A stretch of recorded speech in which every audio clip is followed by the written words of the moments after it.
SC సంక్షేమ హాస్టల్లో విద్యను అభ్యసిస్తున్న విద్యార్థికి యాక్సిడెంట్ అయి 9 రోజులు మృత్యుతో పోరాడి మృతి చెందిన పట్టించుకుని సంక్షేమ శాఖ మంత్రి సవితమ్మను మంత్రి పదవి నుంచి వెంటనే బర్తరఫ్ చేయాలని ఏఐఎస్ఎఫ్ జిల్లా ప్రధాన కార్యదర్శి కొల్లాయిస్వామి డిమాండ్ చేశారు. మృతి చెందిన విద్యార్థి లక్ష్మీ నరసింహ తల్లిదండ్రులతో కలిసి విద్యార్థి సంఘాల ఆధ్వర్యంలో అనంతపురం ప్రభుత్వ ఆసుపత్రి మార్చురీ వద్ద ఆందోళన నిర్వహించారు. విద్యార్థి కుటుంబానికి ప్రభుత్వ ఉద్యోగం ఇవ్వాలని, ప్రభుత్వం తరపున ₹1 ఎక్స్గ్రేషియా ప్రకటించాలని డిమాండ్ చేశారు. ఈ సందర్భంగా పలువురు మాట్లాడుతూ శ్రీ సత్యసాయి జిల్లా ఓబుళ దేవరచెరు మండలంలోని ప్రభుత్వ ఎస్సీ హాస్టల్లో చదువుతున్న విద్యార్థి లక్ష్మీ నరసింహ 9 రోజుల క్రితం చికిత్స అనంతరం మంగళవారం మరణించారు. అయితే విద్యార్థి ఆసుపత్రిలో చికిత్స పొందుతూ 9 రోజులు గడిచినా ఏ ఒక్క రోజు కూడా మంత్రి సవితమ్మ హాస్పిటల్ వచ్చి చూసిన పాపాన పోలేదన్నారు.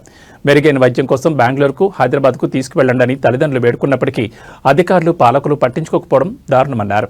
ప్రభుత్వ ఆసుపత్రి మార్చరీ దగ్గర విద్యార్థి కుటుంబానికి న్యాయం చేయాలని చెప్పేసి విద్యార్థుల ప్రాణాలు పోయినా కూడా నిర్లక్ష్యంగా వ్యవహరిస్తున్నటువంటి మంత్రి సవితమ్మను మంత్రి పదవి నుంచి బర్తరఫ్ చేయాలని చెప్పేసి ఈరోజు విద్యార్థి సంఘాల ఆధ్వర్యంలో తల్లిదండ్రులతో కలిసి మార్చరీ దగ్గర ధర్నా కార్యక్రమం చేపట్టడం జరిగింది.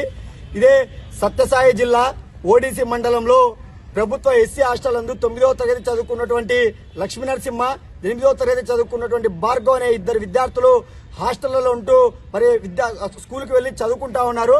అలాంటి సందర్భంలో మరి డిసెంబర్ 14వ తేదీన మరి అక్కడే ఉన్నటువంటి అయ్యప్ప స్వామి గుడి దగ్గర ప్రసాదం మిగిలిందని చెప్పేసి అక్కడ ఉన్నటువంటి హాస్టల్ వార్డెన్ వర్కరు 2 విద్యార్థులకు బైక్ ఇచ్చి మరి ఆ ప్రసాదం తీసుకోవడానికి పంపించడంలో ఆ పోయేటువంటి సందర్భంలో విద్యార్థులకు కారు యాక్సిడెంట్ అయ్యి మరి కారు యాక్సిడెంట్ కావడం జరిగింది.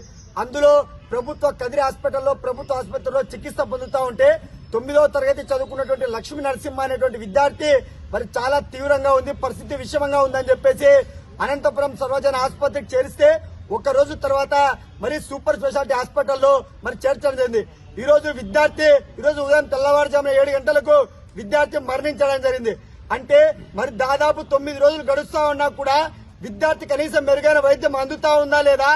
అదే జిల్లాలో తన సొంత నియోజకవర్గమైనటువంటి మరి పెనుగొండకు సంబంధించినటువంటి గోరంట్లకు సంబంధించినటువంటి విద్యార్థి తల్లిదండ్రులకు ప్రభుత్వ ఆసుపత్రిలో 9 రోజుల నుంచి పడిగాపులు కాస్తా ఉన్నారు.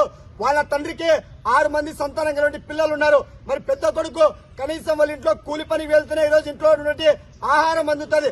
అలాంటి సందర్భంలో మా విద్యార్థి ఈ హాస్పిటల్లో ఉంటే బ్రతకడానికి అవకాశం లేదు, మెరుగైన వైద్యం అందించండి, మా దగ్గర డబ్బులు లేవని చెప్పి గోడాడుకున్నా కూడా ఇక్కడ ఉన్నటువంటి హెల్త్ చెకప్ వస్తున్నటువంటి ప్రతిరోజు లావణ్య అనేటువంటి హెల్త్ కు సంబంధించినటువంటి వారు మీరు ఉంటే ఇది హాస్పిటల్లో ఉండండి, లేదంటే బయటికి వెళ్తే మాకు డబ్బులు సంబంధం లేదు, మీరే భరించాలంటా ఉన్నారు.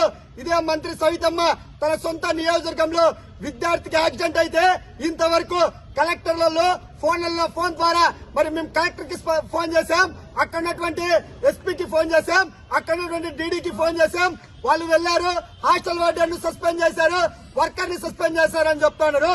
మాకు కావాల్సిందే హాస్టల్ వార్డెన్ ని సస్పెండ్ చేయడం కాదు, వర్కర్ ని సస్పెండ్ చేయడం కాదు, విద్యార్థికి న్యాయం కావాలా. మీ ఈ రోజు 9 రోజులు హాస్పిటల్లో చికిత్స పొందుతున్నారు. ఏ రోజు వచ్చి మీరు విద్యార్థిని పరామర్శించారు? విద్యార్థికి మెరుగైన వైద్యం అందుతా ఉందా, లేదంటే వైద్యం సరిగా ఉన్నారా లేదని చూసుకోవాల్సిన బాధ్యత మీది కాదా? అంటే పేద విద్యార్థులతో ఒక చూపు చూస్తారు, డబ్బు ఉన్నటువంటి వాళ్ళతో ఒక చూపు చూస్తారా? ఈ విద్యార్థి చనిపోవడానికి కారణం మరి సంక్షేమ శాఖ మంత్రి సవితమ్మని కేవలం వార్డెన్లను సస్పెండ్ చేసి గాలికి వదిలేశారు. 9 రోజులు హాస్పిటల్లో చికిత్స పొందుతూ ఉన్న విద్యార్థికి హాస్పిటల్లో ఎలాంటి పరిస్థితి అని చెప్పి ఏమాత్రం కూడా మాట్లాడటం లేదు. దీనికి విద్యార్థి చావుకే నైతిక బాధ్యత వహిస్తూ మంత్రి సవితమ్మను బర్తరఫ్ చేయాలా? పేద విద్యార్థులతో చెలగాటమాడుతున్నటువంటి రాష్ట్ర ప్రభుత్వం ఇప్పటికైనా కూడా తన వైఖరి మార్చుకోవాలా? ఏదైతే 9వ తరగతి చదువుకున్నటువంటి విద్యార్థి మరి ఈ రోజు చనిపోవడం జరిగింది. విద్యార్థి కుటుంబానికి న్యాయం చేయాలా? ఏదైతే వాళ్ళ ఇంట్లో ఉన్నటువంటి కుటుంబ సభ్యులు ఎవరికైనా ప్రభుత్వ ఉద్యోగం కల్పించాలా? విద్యార్థి కుటుంబానికి ₹1 ప్రభుత్వం నుంచి ఎక్స్గ్రేషన్ ప్రకటించాలని చెప్పేసి ఏఎస్ఎఫ్ గా డిమాండ్ చేస్తున్నాం.